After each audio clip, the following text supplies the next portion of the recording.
pahitnya laskar pelangi takkan terikat waktu. Bebaskan mimpimu di angkasa, warnai bintang di jiwa.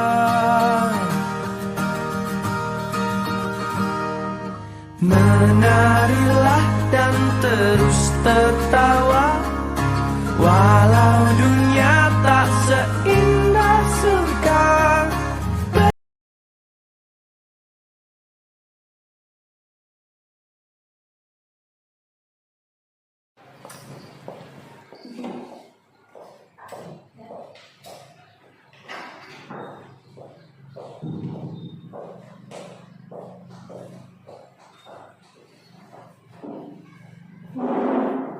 Assalamualaikum warahmatullahi wabarakatuh. Waalaikumsalam warahmatullahi wabarakatuh. Salam sejahtera bagi kita semua.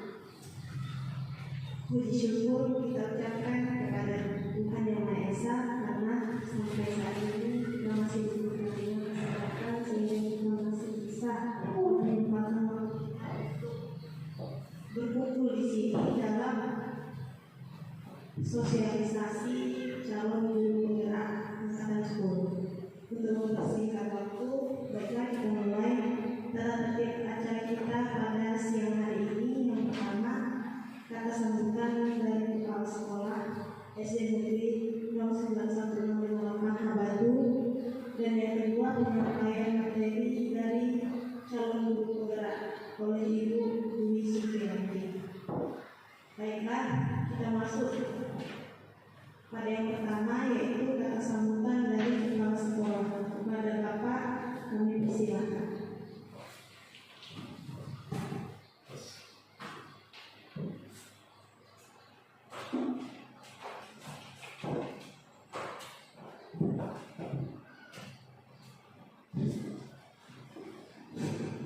Ya, assalamualaikum warahmatullahi wabarakatuh. Selamat pagi dan salam sejahtera untuk kita semua. Yang saya hormati tentunya Bapak Ibu guru semuanya yang hadir. Terlebih dahulu, mari kita ucapkan dulu syukur kita kepada Tuhan Yang Maha Kuasa atas kesempatan yang diberikan kita kepada kita sehingga kita dapat berkumpul di dalam ruang ini dalam keadaan sehat dalam acara yaitu presentasi tugas dari salah satu guru kita yang sedang mengikuti program calon guru penggerak.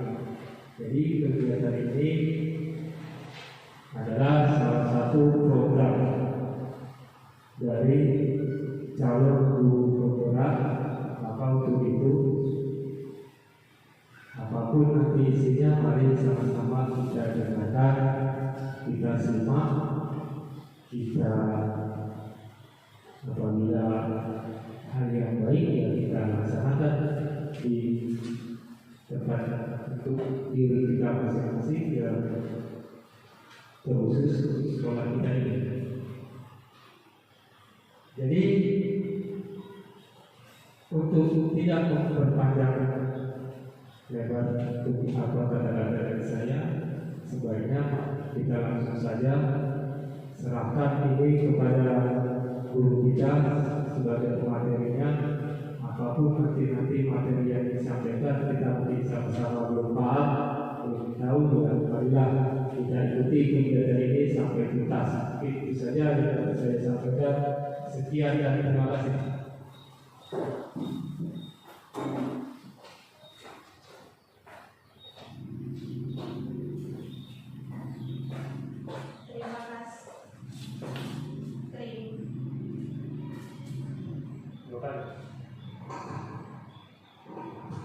Terima kasih kepada Bapak Kepala Sekolah atas kata sambutannya.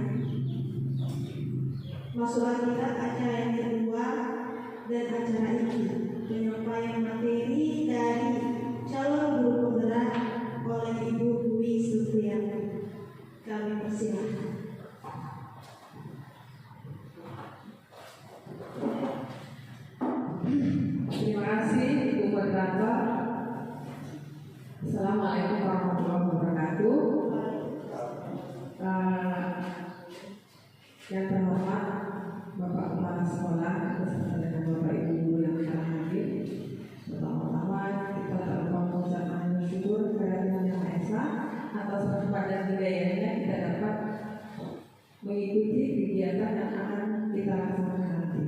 Baik, langsung saja untuk mempersingkat waktu.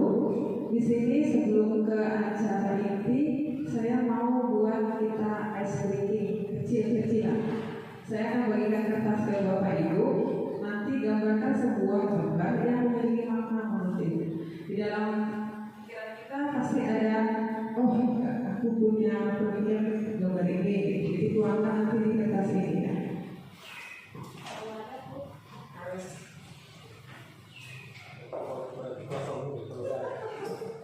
Pikirannya kosong nih. Saya nggak mikir. Pikirannya lagi kacau, bikin Iya Pak. kusut, kacau.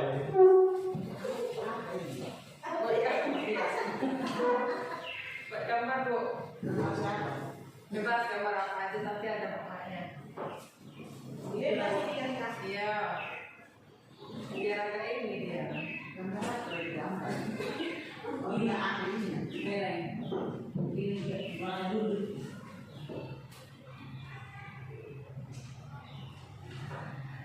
Bikin apa? Kepala ya. Apa? Oh, bukan bersendiri orang. Gak lama waktunya Bu. Gambar apa begitu? Sudah? Bapak Ibu, bebas gambarnya. Oke, saya mulai dari saya ya Bu. Jangan kosong. Ini bunga tai lincong. Tahu bunga tai lincong? Boleh bunga. Jadi ini bunga tai lincong saya gambar. Maknanya adalah di belakang rumah saya itu ada bunga tai lincong. Bunganya cantik, warnanya menarik, kelopaknya juga bagus, tapi dia bau. Dia nggak Pak? Dia punya kekurangan, dia itu bau gitu ya Pak. Jadi di samping kebauannya itu dia memperindah diri dengan kelopaknya yang indah, dengan warna yang menarik, sehingga di belakang rumah saya itu setiap ada orang lewat tertarik dengan bunga tai lincong saya. Jadi saya ambil itu begini filosofinya. Bunga tai lincong itu ibaratkan saya punya kekurangan banyak sekali kekurangan saya. Dari sisi sudut mana kekurangannya dapat. Dari sisi itu malah saya termotivasi untuk memperbaiki diri dengan mengikuti kegiatan CGP ini. Supaya apa? Supaya nanti orang tertarik dengan saya dan saya jadi tempat bertanya-tanya nantinya. Nah itu harapannya. Jadi nanti dilanjut oleh Bu Ana. Iya.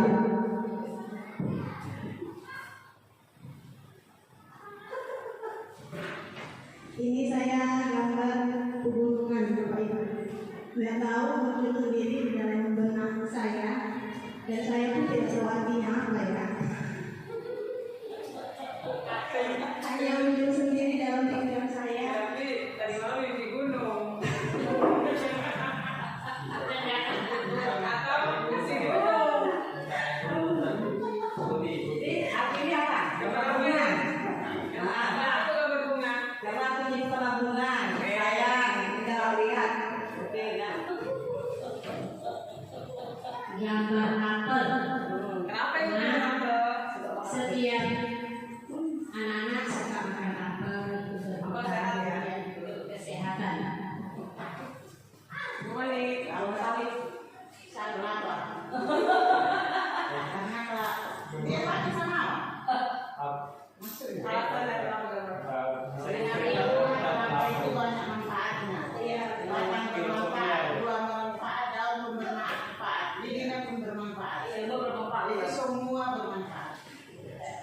Jadi harusnya manusia seperti itu. Yang saya gambar adalah monitor sedang pusing. Jadi sebenarnya saya berjalan dengan penuh keraguan-raguan. Saya hanya menerima saja apa yang terjadi hari ini. Jalannya aja apa yang mau. Saya ini gambar guru. Buku. Ada apa ya? Kalau guru Jangan ini kesana kembali. dia berjalan jadi tidak menentu arahnya. Ya. Tadi sebuah gambar nomor dia gambar nggak Pak? Nggak ada. Menandakan keinginan hati saya seperti ini. Hati kita itu harus karena ada wadah. Oke, baik, terima kasih atas apresiasinya, keikutsertaan ice breaking-nya. Oke, di sini adalah kegiatan yang dilakukan oleh calon guru penggerak dulu. Saya kebetulan jangan dianggap sebagai menggurui, tapi di sini kita sharing dan saling belajar. Kebetulan saya mendapatkan dari sana seperti ini. Saya pengen nyampein ke Bapak Ibu. Kalau kira-kira kurang pas ditambahin dengan pengalaman Bapak Ibu, karena saya sadar dengan keterbatasan saya mungkin kurang nanti ditambahin. Oke? Selamat datang para guru hebat. Mari belajar bersama, berkolaborasi, saling mendukung demi mewujudkan disiplin positif di sekolah kita tercinta. Konsep utama modul budaya positif ada 7. Yang pertama, perubahan paradigma belajar. 2. Disiplin positif. 3. Kebutuhan dasar manusia. 4. Motivasi perilaku manusia. 5. Posisi kontrol restitusi. 6. Keyakinan kelas. 7. Segitiga restitusi. Kita masuki pembelajaran dengan paradigma baru. Pembelajaran dengan paradigma baru dirancang berdasarkan prinsip pembelajaran yang berdiferensiasi, sehingga setiap siswa belajar sesuai dengan kebutuhan dari tahap perkembangan untuk mewujudkan profil pelajar Pancasila.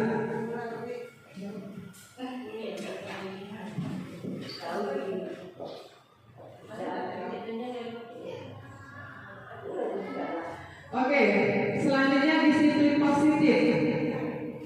Dalam budaya kita, makna kata disiplin dimaknai menjadi sesuatu yang dilakukan seseorang pada orang lain untuk mendapatkan kepatuhan. Kita cenderung menghubungkan disiplin dengan tidak nyaman. Benar nggak ini? Setuju nggak? Kata disiplin buat kita nggak nyaman nggak? Menurut Pak Musim, kata disiplin itu buat kita nggak nyaman nggak? Nyaman. Oke. Tapi ada sebagian orang yang mengatakan disiplin itu buat tidak nyaman. Contohnya aja kita suruh datang 7.15 gitu.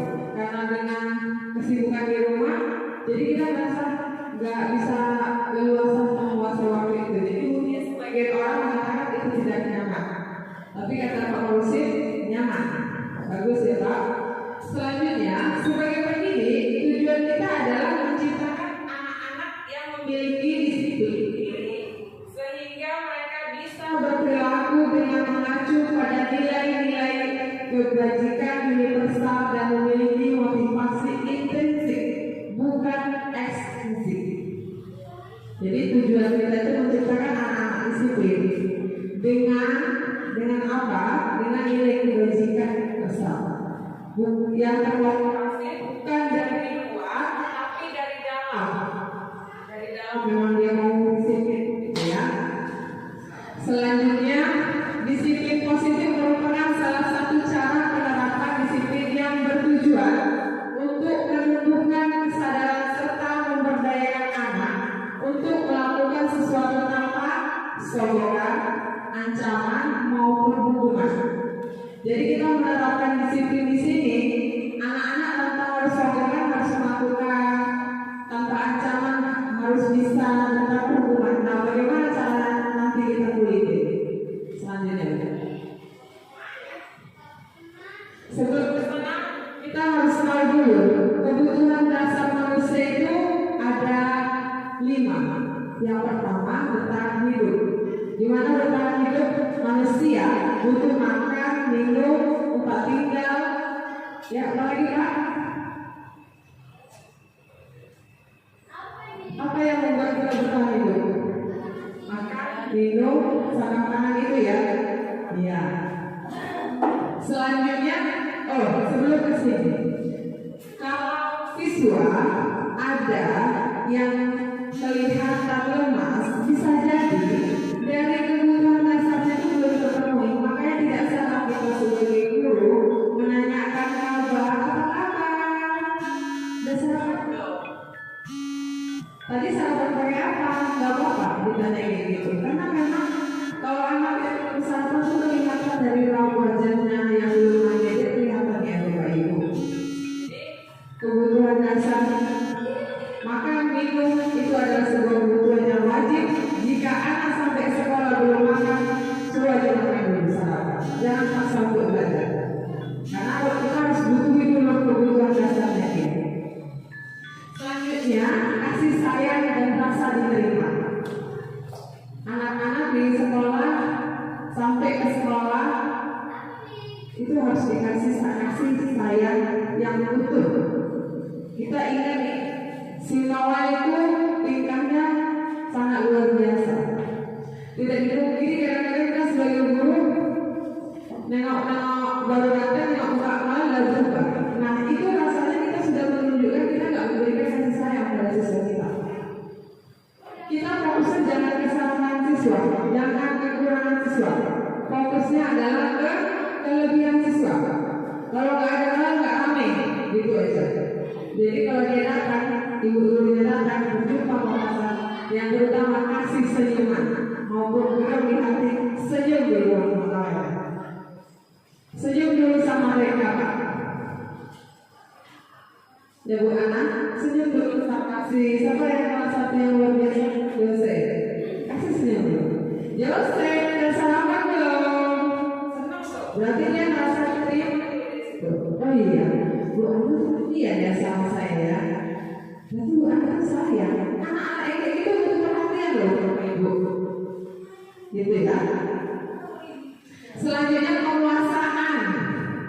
Di mana penguasaan ini kita lihat dari anak. Kalau anak aktif di kelas, lari-lari, itu menunjukkan bahwa dia memiliki kebutuhan dasar. Oh, dia merasa ini kelas ini, lari sana, lari sini. Itu memang hal yang wajar dilakukan anak di usia SD, apalagi kelas rendah. Tapi gitu kita harus punya aturannya untuk supaya tetap disiplin. Bukan berarti harus lari kita tidak aturan gitu. Jadi penguasaan itu kita lihat dari anak yang lari sana lari sini. Nah ketika ada terdapat di anak yang diam aja itu dia belum menguasai, dia merasa ada masalah di dalam. Bisa jadi di rumah kena marah, bisa jadi ada tekanan dari gurunya, dari temannya. Jadi maka dari itu kalau kita lihat anak itu sudah mulai ngerasa berkuasa di kelas itu dengan teman dia bisa enak ngobrol-ngobrol dapat tuh kebutuhan dasar. Selanjutnya kebebasan dan kesenangan.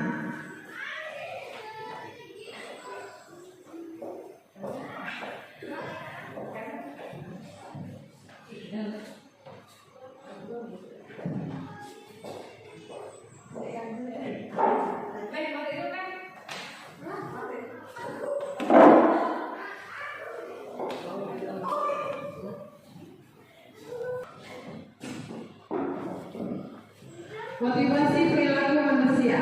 Motivasi merupakan dorongan yang timbul pada diri seseorang secara sadar atau tidak sadar untuk melakukan suatu tindakan dengan tujuan tertentu. 1. Menghindari ketidaknyamanan dan hukuman. Murid melakukan disiplin diri karena ia takut dihukum. Ini merupakan motivasi ekstrinsik. Siswa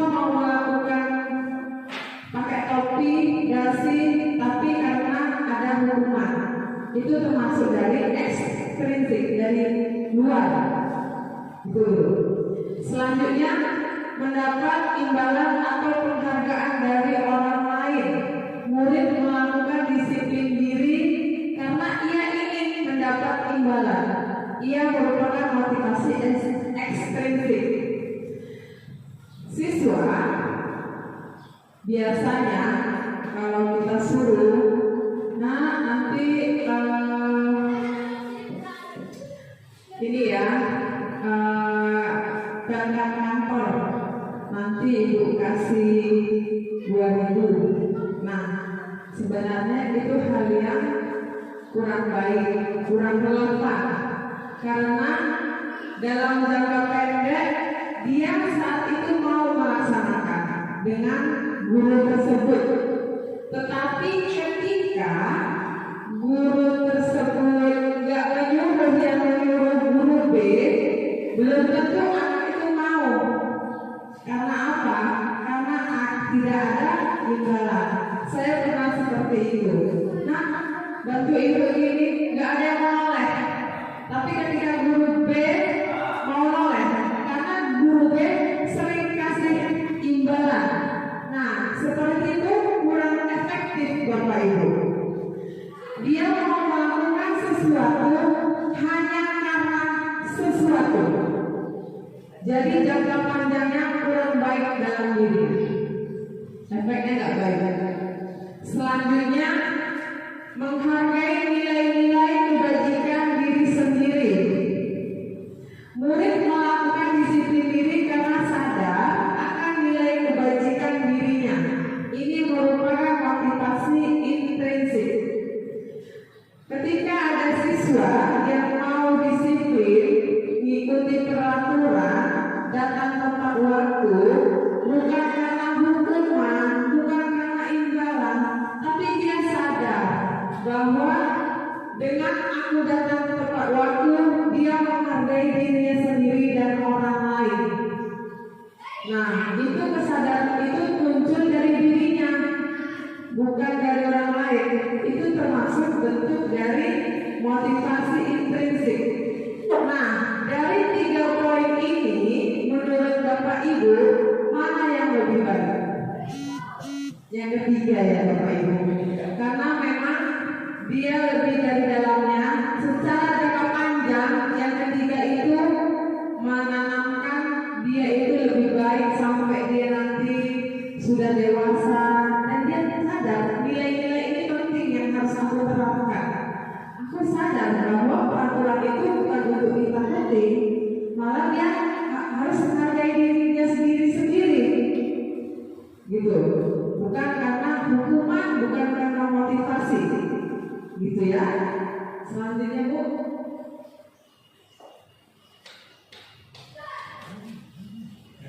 Konsep disiplin dengan identitas gagal, ini yang sering gagal. Hukuman menyakitkan, tidak nyaman, murid takut, memaksa, murid menyembunyikan kesalahan, murid menjadi rendah diri. Contoh, hukuman di depan nggak pakai topi, kita buat baris di depan bendera terus hormat. Itu menyakitkan nggak menurut Bapak Ibu? Menyakitkan kan? Ada nggak pendidiknya dari hukuman itu? Kira-kira bisa nggak setelah itu dia tetap nggak melakukan lagi? Masih mau melakukan lagi ya Bapak Ibu? Kalaupun dia tidak mau melakukan, masih karena dia takut hukumannya, belum dari dirinya.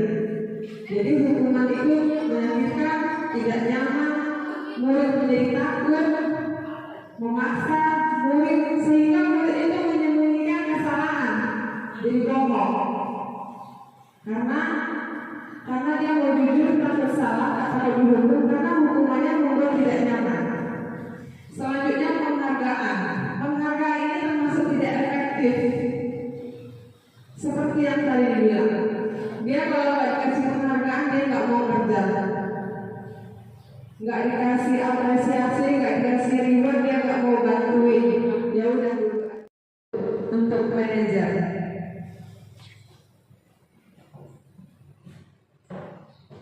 keyakinan kelas. Mengapa keyakinan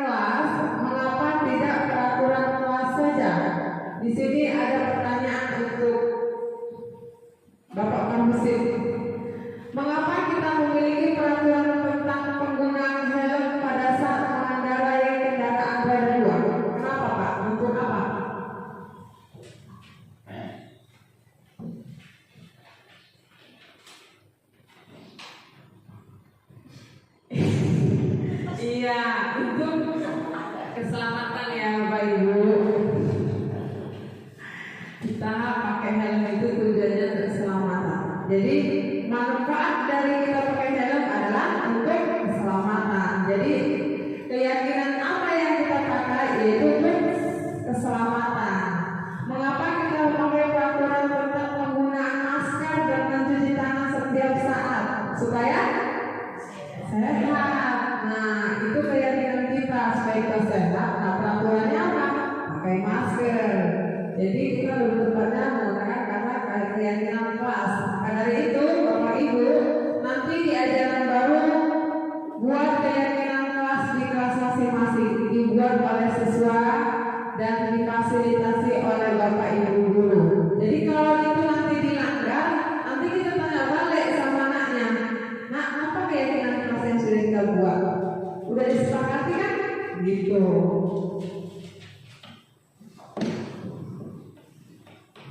Kegiatan ini saya buat di kelas 5. Guru bersama siswa membuat keyakinan kelas, berdiskusi tentang peraturan, merumuskan peraturan, dan menyampaikan keyakinan. Itu dilakukan oleh siswa. Guru hanya memantau sebagai pemantau aja. Lihat.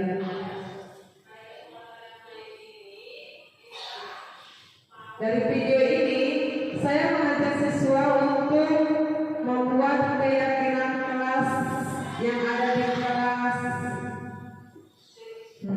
kelas 6 di sini saya. Jadi anak-anak saya bagikan sebuah kertas kecil dan ditulis sendiri apa yang menurut dia diyakini di kelas pada saat belajar di dalam kelas. Nanti siswanya menempelkan nanti di papan tulis. Baik, kita dengarkan sama-sama ya Bapak Ibu.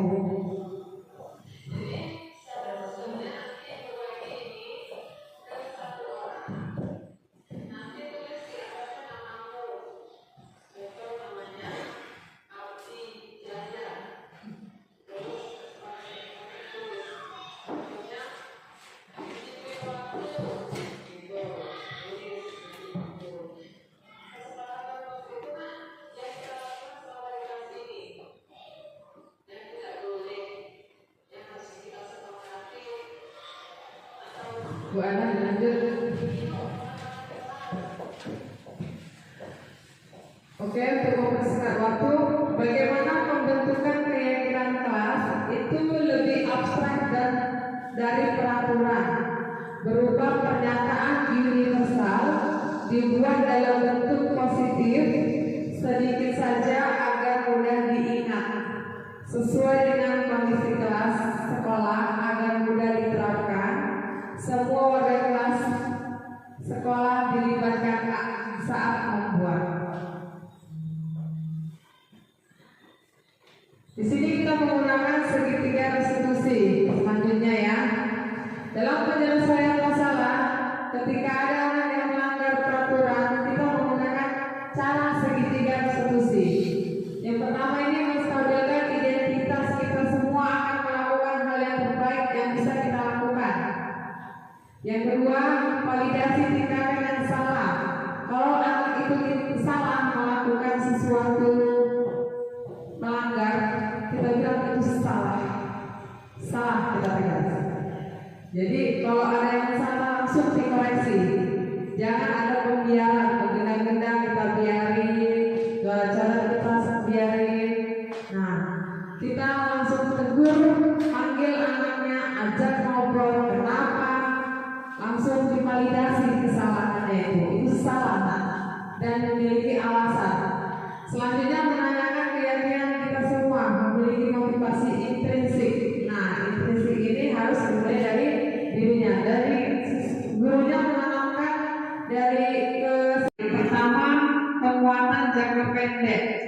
Dia hanya berlaku pada hari itu atau jangka pendek aja. Ketika nanti jangka panjang sampai berkelanjutan, konsekuensi kurang tepat dipakai sama siswa yang merasa kalau ada gurunya baru dia mau kerja, kalau ada imbalannya baru dia mau ngerjain, kalau ada hukumannya baru seperti itu.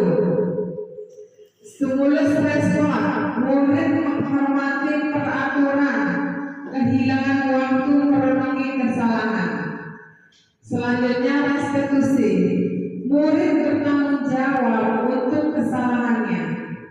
Karena siswa itu nanti diajak ngobrol sama bapak ibu gurunya, fokus pada pemecahan masalah jangka panjang.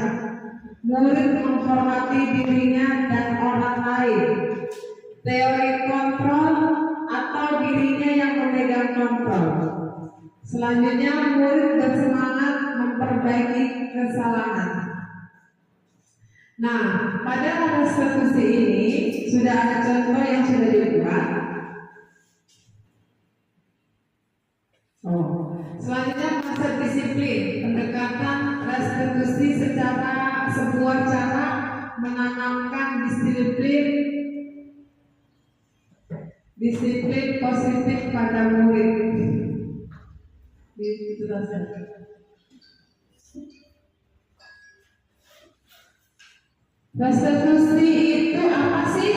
Nah, restitusi adalah peserta menciptakan kondisi bagi murid untuk memperbaiki kesalahan mereka sehingga bisa kembali ke kelompok mereka dengan karakter yang lebih kuat. Selanjutnya ciri-ciri restitusi. Menebus kesalahan, bukan belum.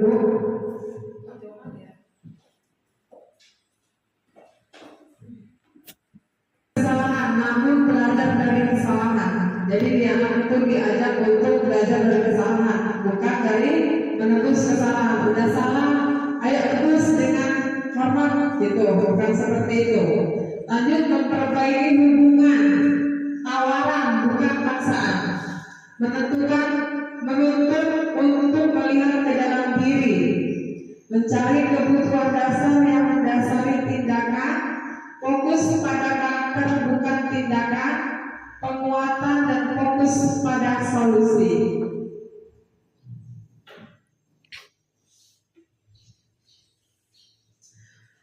Ini ada perbedaan. Contoh kasus, siswa sering tidak mengerjakan PR.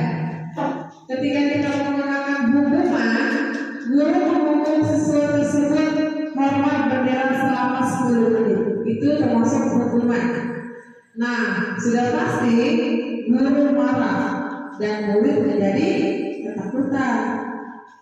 Konsekuensi, guru memberi konsekuensi untuk mengerjakan PR-nya saat istirahat atau dikerjakan 3 kali lipat. Tugas guru tegas dan siswa menghormati peraturan. Hanya sebatas menghormati peraturan, belum masuk ke dalam dirinya makna dan nilai dari kebajikan tersebut. Hanya dia mau melakukannya karena dia mengikuti peraturan. Kalau restitusi, guru menanyakan keyakinan kelas, dirinya dan membantu siswa menyelesaikan masalah. Di situ guru memfasilitasi apa masalahnya, seperti itu. Guru terbuka dan siswa menghormati dirinya dan orang lain.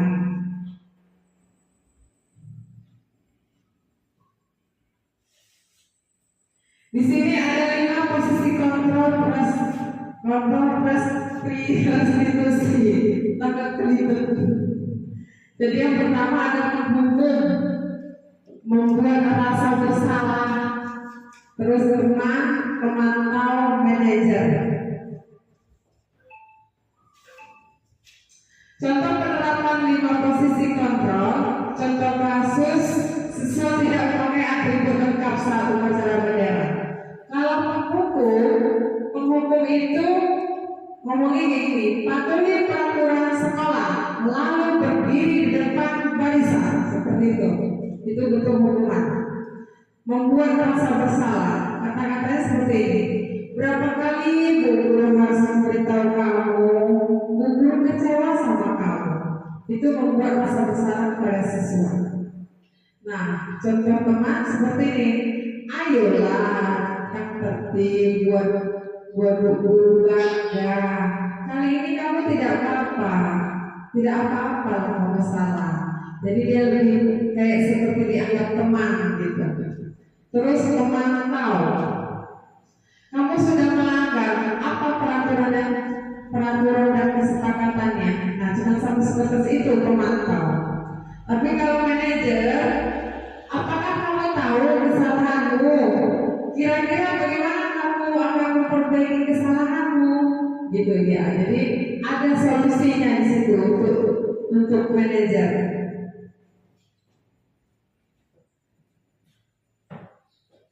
Keyakinan kelas. Mengapa keyakinan kelas? Mengapa tidak peraturan kelas saja? Di sini ada pertanyaan untuk Bapak kampus ini. Mengapa kita memiliki peraturan tentang penggunaan helm pada saat mengendarai kendaraan roda 2? Kenapa Pak? Untuk apa?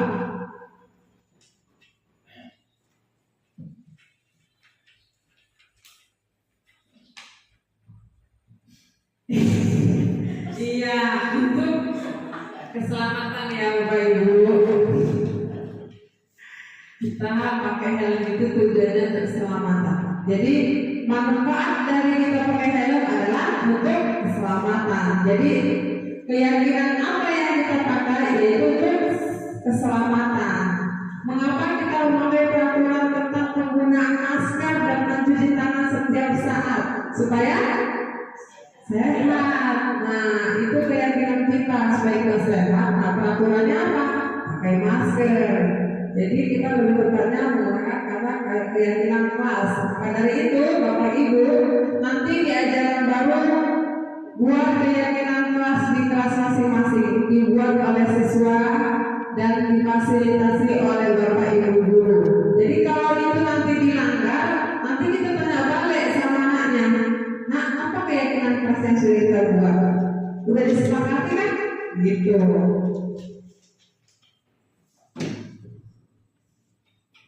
Kegiatan ini saya buat di kelas 5. Guru bersama siswa membuat keyakinan kelas. Berdiskusi tentang peraturan, merumuskan peraturan, dan menandakan keyakinan. Itu dilakukan oleh siswa. Guru hanya memantau sebagai pemantau aja. Melihat. Dari video ini, saya mengajak siswa untuk membuat keyakinan kelas yang ada di kelas 6 di sini saya. Jadi anak-anak saya bagikan sebuah kertas kecil dan ditulis sendiri apa yang menurut dia kirim di kelas pada saat belajar di dalam kelas. Nanti siswanya menempelkan nanti di papan tulis. Baik, kita dengarkan sama-sama ya Bapak Ibu.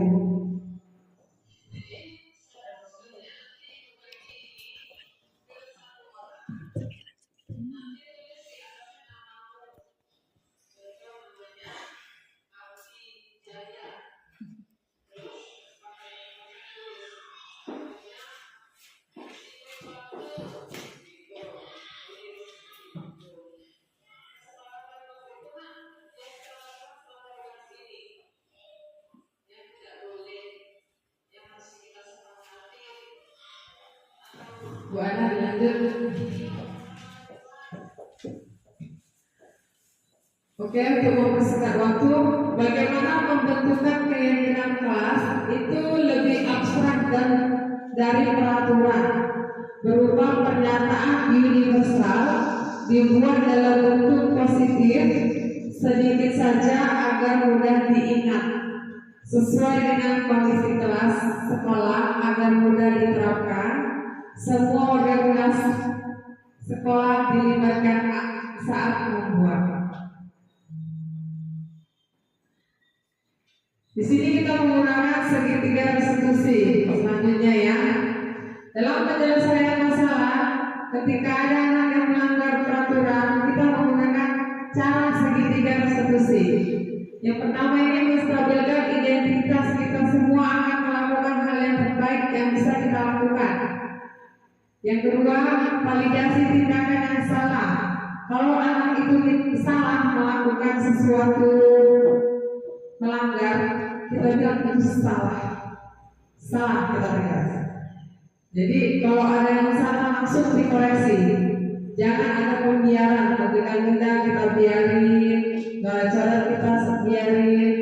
Nah, kita langsung tegur, manggil anaknya, ajak ngobrol, kenapa, langsung divalidasi kesalahannya itu salah dan memiliki alasan. Selanjutnya menanyakan keyakinan kita semua, memiliki motivasi intrinsik. Nah, intrinsik ini harus mulai dari dirinya, dari gurunya menanamkan dari ke siswanya bahwa kesalahan itu adalah hal yang salah, maka itu kita sebagai pamor untuk memberikan beberapa pertanyaan supaya mereka terasa, dan jawaban itu harus dari siswanya. Lanjut. Ini contoh penerapan segitiga restitusi. Di dalam kasus ini, anak Angel, siswa yang bernama Angel, dia sedang melakukan kesalahan di mana kelas menjadi riuh dibuat dia karena dia marah-marah. Kelasnya menjadi riuh disebabkan dia marah-marah. Marahnya dikarenakan dicontek hasil kerjanya. Saya berapresiasi dengan sikap Angel, marahnya wajar marah karena itu manusiawi yang dilakukan oleh setiap orang. Kalau kita haknya dirampas pasti kita marah. Tapi di sini Angel saya panggil dengan tujuan cara dia marah itu dapat mengganggu pemain di sekelilingnya. Makanya saya panggil. Di sini saya tanya sama siswanya, Angel, kenapa kamu buat seperti itu? Dia bilang karena dicontek. Terus kalau dicontek, kamu marahnya bagaimana? Saya marah-marah, Bu. Kamu tahu nggak kamu itu salah? Tahu, Bu. Terus kesalahan itu bisa nggak diperbaiki? Bisa. Bagaimana cara Angel memperbaiki? Saya harus lebih sabar, Bu. Nggak harus marah-marah dan mengganggu teman-teman di sekelilingnya. Gitu. Jadi dari situ Angel sadar cara dia itu salah dan dia mau memperbaikinya. Selanjutnya, contoh penerapan segitiga restitusi yang dibuat oleh Bapak Ibu guru bersama dengan siswa yang bernama Selfie. Selfie datang terlambat ke sekolah, setiap datang 7:30, 7:30. Jadi Bapak Ibu gurunya kan bertanya-tanya nih, apa masalahnya Selfie kok bisa datang 7:30? Jadi saya panggil nih si Selfie-nya, kenapa nak datang terlambat? Iya, Bu, dikarenakan saya larut main HP sampai malam.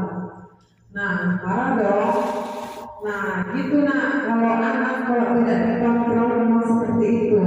Jadi pemegang kontrolnya sebenarnya bukan orang lain, nak, tapi diri kita sendiri. Hal yang kamu lakukan itu adalah hal yang salah. Kita tegaskan di situ salah. Dan bagaimana cara untuk kamu memperbaikinya? Oh ya, Bu, saya sadar salah karena saya terlambat, saya ketinggalan pelajaran dan saya malu dan banyak yang dibilang masalah sakit. Lalu apa yang kamu perbaiki selanjutnya? Saya akan tidak main HP sampai larut, Bu. Nah, itu yang diutarakan oleh saya, bukan dari saya, bukan saya paksa harus ini nak, bukan, tapi dia yang berpikir sendiri untuk mengatasi masalah dia.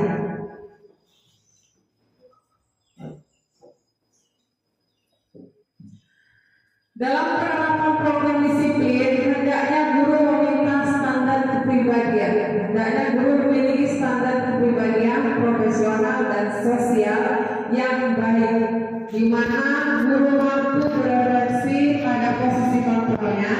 Saat ini bagaimana perjalanan dirinya sebagai seorang pakar atau posisi manajer yang menuntut murid-murid menjadi insan yang mandiri, merdeka dan bertanggung jawab. Semoga sesi belajar ini di belajar kita hari ini membawa manfaat sehingga dapat mewujudkan pelajar berpancasila. Salam merdeka. Bapak Ibu, sebagai guru, sebelum penerapan disiplin kepada siswa hendaknya diterapkan pada diri kita masing-masing. Ketika kita menyuruh anak disiplin, hendaknya kita juga disiplin. Disiplin waktu, ya kita disiplin waktu. Sama-sama kita belajar untuk menjadi lebih baik supaya tercipta pelajar profil Pancasila.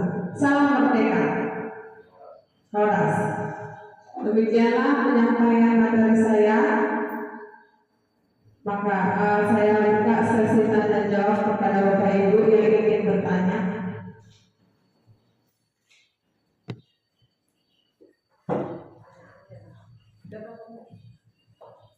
Kemana?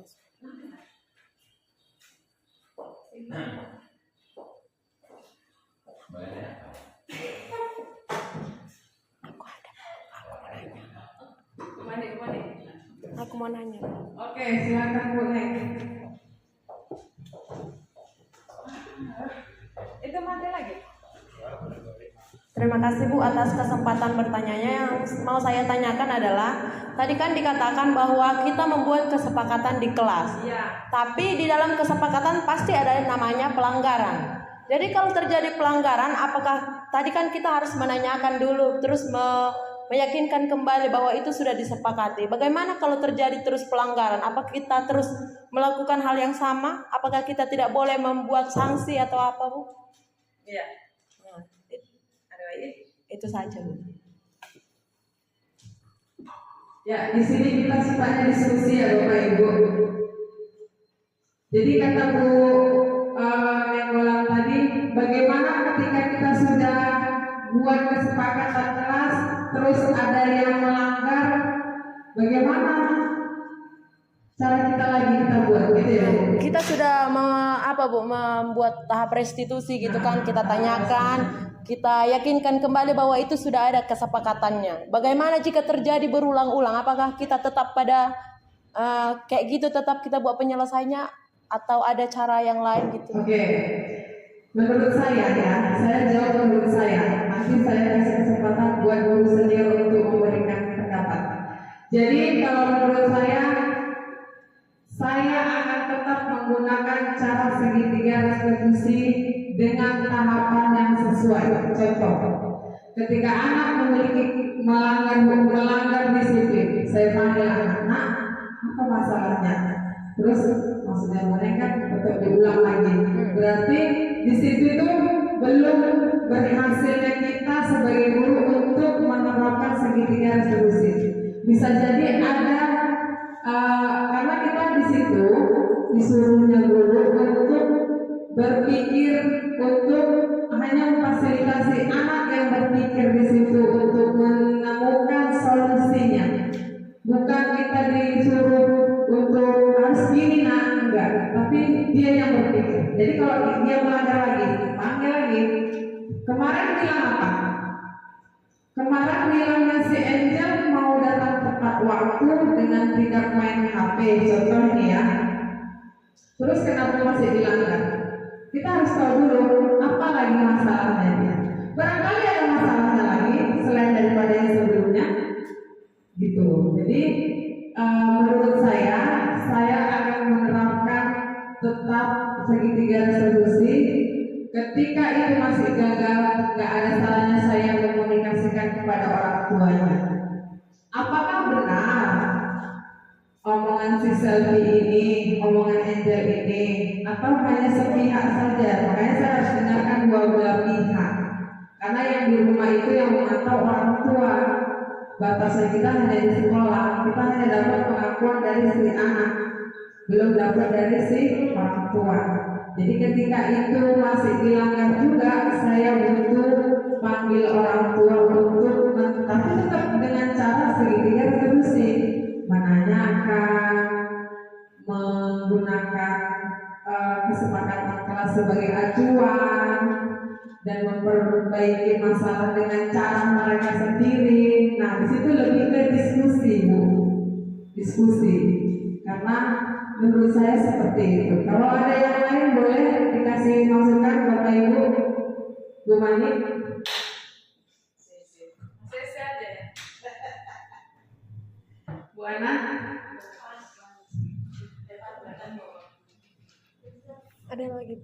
Oke, silakan. Kalau Bu kita melakukan hal yang seperti itu, murid kita kan nggak satu Bu. Ya. Dalam satu kelas itu ada paling sedikit 14. Jadi jikalau satu-satu mereka melakukan kesalahan, apakah kita harus memanggil semuanya satu-satu? Gitu Bu. Setiap ada kesalahan kita panggil, baru kita berdiskusi, restitusi segitiga tadi Bu. Iya. Di sini kita tahu ya, kalau melihat dari latar belakang sekolah kita seperti apa, terlalu banyak anak yang baik budinya ya Bu, ketimbang yang tidak baik budinya ya, banyak yang baik budi ya Bu. Jadi menurut saya di luar jam pelajaran, tidak mengganggu jam pelajaran, kita tetap memfasilitasi siswa yang menurut kita butuh perhatian khusus. Kita dapat mengelompokkan anak-anak yang urgent, yang perlu penanganan banget, yang masih ditoleransikan masih bisa ini, kira-kira ini masih bisa. Yang parah ini kali ini, karena ini kesalahannya selalu melibatkan orang buat keributan. Contohnya ada 3 orang, nggak apa-apa, satu-satu hari ini satu, besok lagi satu, dapat itu. Memang capek Bu. Merubah kebiasaan itu capek, lelah. Tapi percayalah, tugas kita di sini adalah guru yang mendidik anak, dan pekerjaan yang paling mulia adalah guru. Merinding saya Bu. Nanti ditanya itu sama Tuhan kan. Ketika kita nanti ditanya, mudah-mudahan pertanyaan itu kita sudah menjalankan sesuai dengan yang benar gitu. Jadi menurut saya begitu Bu. Kalau ada masukan boleh. Bu Junta.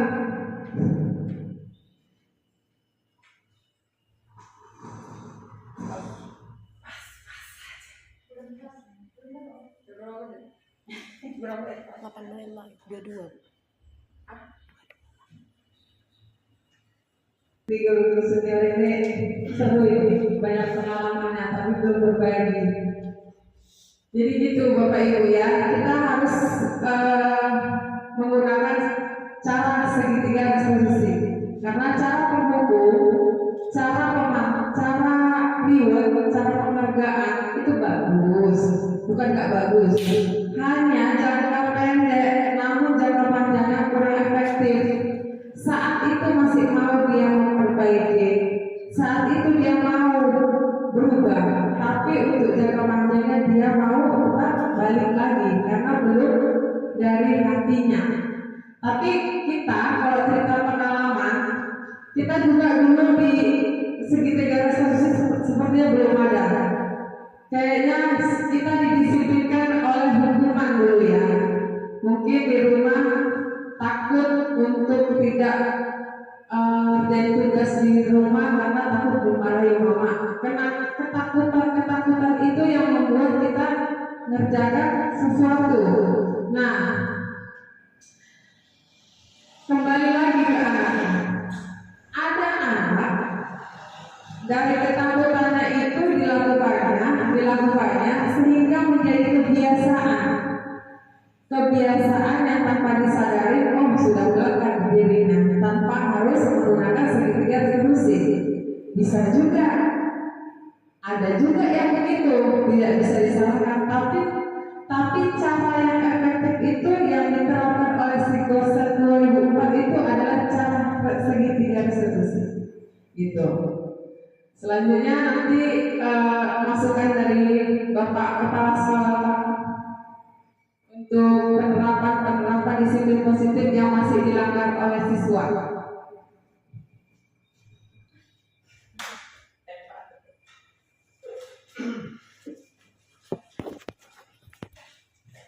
Oke, baiklah, sedikit masukan saja. Ternyata tugas guru itu ya nggak semudah yang kita bayangkan begitu. Kita akan mengubah karakter, membentuk karakter. Jadi itu butuh memang namanya kerja keras. Itu yang namanya kesabaran. Jadi perihal yang ditanyakan tadi, bagaimana kalau berulang begitu terus, apakah kita masih menggunakan cara yang sama atau apa konsepnya yang sama? Konsepnya boleh sama, tapi tekniknya boleh berubah. Konsepnya tetap itu boleh, tapi tekniknya mungkin kita yang perlu kita ubah, yang perlu kita jalani lagi. Itu seperti apa namanya, coaching klinik kalau di saya dengar. Coaching klinik itu kita menganggap dia itu sahabat. Ketika ketemu dia masalahnya dia cari tahu sendiri, dia ungkapkan sendiri, dan dia cari solusinya sendiri. Kita hanya menggali di situ. Menggali terus dengan berbagai macam pertanyaan, tetapi yang menemukan jawabannya dia sendiri. Jadi permasalahan itu ya tidak serta-merta anak didik oke lah, mereka kan masih anak. Yang kita sudah besar saja, yang sudah dikatakan dewasa, cara-cara seperti itu efektif dan digunakan, menganggap bahwasanya dia bila perlu duduknya itu pun sejajar, nggak perlu berhadapan-hadapan kayak sidang. Sejajar, silakan. Teknik biar kita lebih bagaimana, biar kita lebih besar. Kan kita hanya ingin menyadarkan dia, kan itu kuncinya. Tadi kan intinya kesadaran, tumbuh dari kesadaran dia sendiri. Kita hanya membentuk bagaimana dia sadar bahwasanya itu salah, dan yang salah itu jangan diperbuat dan jangan diulang lagi. Jadi kalau sudah tak mata lah kita bilang, tak mata. Memang yang jadi pertanyaan, kapan ini dikerjakan? Bagaimana pengerjaannya kalau terlalu sering? Waktunya kapan? Sementara jam pembelajaran itu padat. Apa kalau begitu kesalahan di sini, kapan penyelesaiannya? Sekarang ini misalnya dia berbuat kesalahan, apakah harus ini? Kalau kita sedang menyelesaikan ini, bagaimana yang pembelajaran yang di kelas, yang lain? Nah, ini kan masih ada lagi yang perlu dicari solusinya. Jadi intinya menurut saya ya kreativitas untuk menggali untuk menyelesaikan masalah itu ya perlu. Jadi tidak monoton. Kalau kemarin kita kemarin saya buat ini tekniknya nggak mempan ini, kita mesti ulangi. Kita rubah lagi teknik dengan cara yang lain. Nah itu saja menurut saya seperti itu. Ya, terima kasih.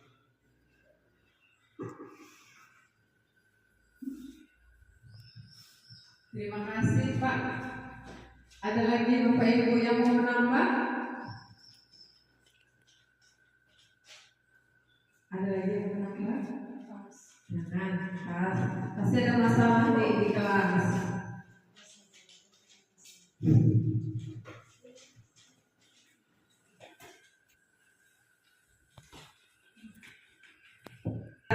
Mau refleksi?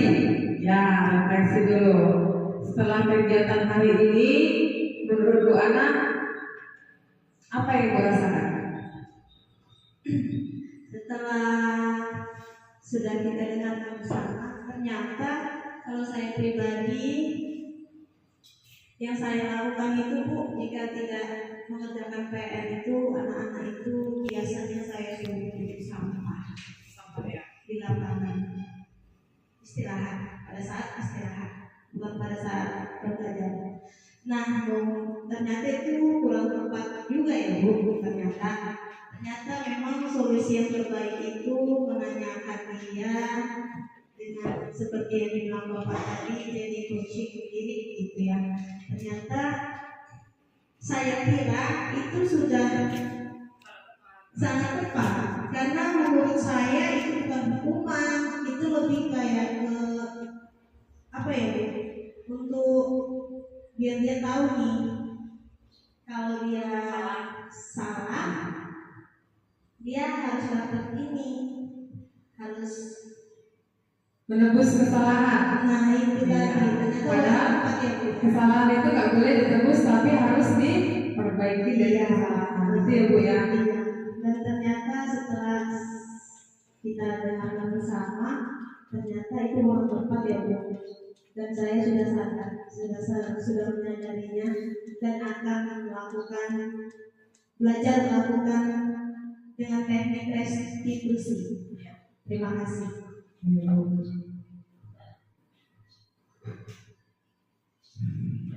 Satu lagi kita refleksikan untuk ulang-ulang.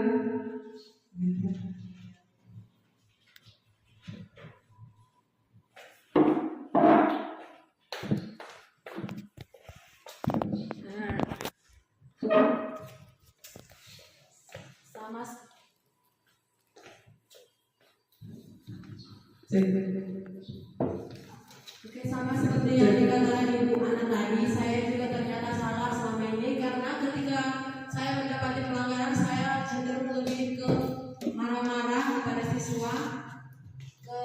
Misalkan satu orang yang atau dua orang yang melakukan kesalahan, saya memarahi semuanya, ternyata itu salah. Jadi harus menegur ke orangnya, tetapi dengan pendekatan-pendekatan yang lebih tepat. Iya, itu ya Bu. Kita lakukannya di luar jam pelajaran dan tidak diketahui oleh temannya. Komunikasi kita itu supaya dia nggak merasa malu apa gitu. Bisa, kita pasti bisa. Oke? Terima kasih untuk hari ini Bapak Ibu atas waktunya. Saya pengisi narasumber. Saya mengucapkan ribuan maaf apabila terdapat kesalahan dan kurang efektif dalam penyajian, dan saya berterima kasih sangat kepada Bapak Ibu yang telah meluangkan waktunya.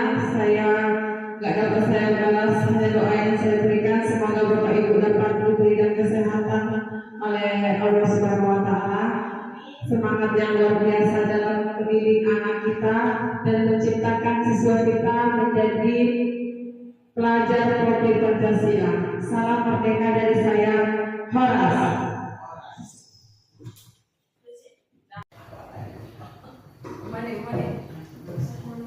Oke, silakan boleh. Itu mati lagi. Wah, bolak-balik mah. Terima kasih Bu atas kesempatan pertanyaannya. Yang mau saya tanyakan adalah, tadi kan dikatakan bahwa kita membuat kesepakatan di kelas. Ya. Tapi di dalam kesepakatan pasti ada yang namanya pelanggaran. Jadi kalau terjadi pelanggaran, apakah tadi kan kita harus menanyakan dulu, terus meyakinkan kembali bahwa itu sudah disepakati. Bagaimana kalau terjadi terus pelanggaran? Apakah kita terus melakukan hal yang sama? Apakah kita tidak boleh membuat sanksi atau apa? Iya. Ada lagi? Itu saja. Ya, di sini kita sifatnya diskusi ya Bapak Ibu. Jadi kata Bu Nenggolan tadi, bagaimana ketika kita sudah buat kesepakatan kelas, terus ada yang melanggar, bagaimana cara kita lagi kita buat gitu ya Bu?